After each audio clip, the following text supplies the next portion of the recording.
Imagine a computer so small it fits in the palm of your hand, yet so powerful it outperforms the massive, power-hungry desktop towers of just 2 years ago.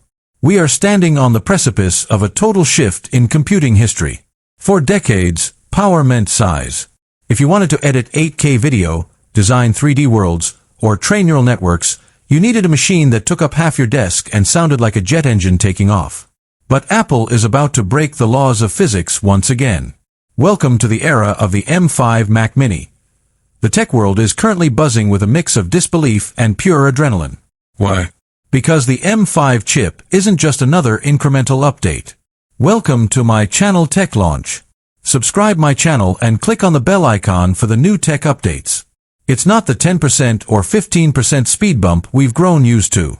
The leaks coming out of Cupertino suggest that the M5 is Apple's first true, AI-first silicon, built on a groundbreaking 2-nanometer process that shouldn't even exist at scale yet. We are talking about a machine that redefined the Pro in consumer electronics. But there's a darker side to this story. There are rumors of a massive price hike, a complete redesign that might kill your favorite ports, and a cooling system that challenges everything we know about thermal dynamics. If you are thinking about buying a Mac today, stop. Just for a moment, listen to what is coming. Because the M5 Mac Mini isn't just a computer, it's Apple's declaration of war against the high-end PC market. Let's peel back the layers of these leaks and see what's really happening inside the secret labs at Apple Park. First, let's talk about the brain. The M5 chip is rumored to feature a redesigned neural engine with double the cores of the M4. Why does this matter to you?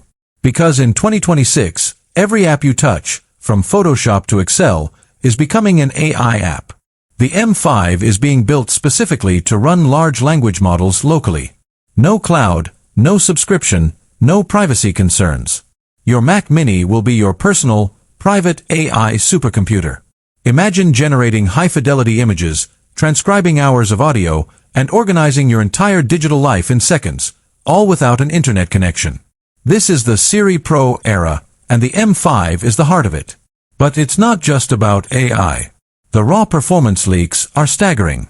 We are seeing early benchmarks that suggest the base M5 chip matches the multi-core performance of the previous M2 Ultra.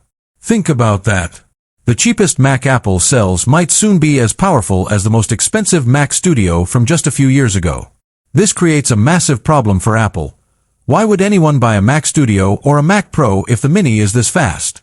The answer lies in the M5 Pro and M5 Max variants of the Mini, which are rumored to support up to 128 gigabytes of unified memory. For the first time, the Mini label is becoming a misnomer. This is a giant in a tiny box. Now, let's talk about design. The Mac Mini has looked the same for a long time, but the M5 model is rumored to be the thin and light of desktops. We are hearing reports of a chassis that is even smaller, possibly mimicking the footprint of an Apple TV. But here is the catch. To get it that small, Apple might be moving to a proprietary external power brick. For some, this is a deal breaker. For others, it's a fair trade for a desktop that can literally disappear behind your monitor or hide under a keyboard. But what about the ports? This is where the controversy starts. The leaks suggest Apple is moving toward an all Thunderbolt 5 setup. While Thunderbolt 5 offers blistering speeds of up to 120 gigabits per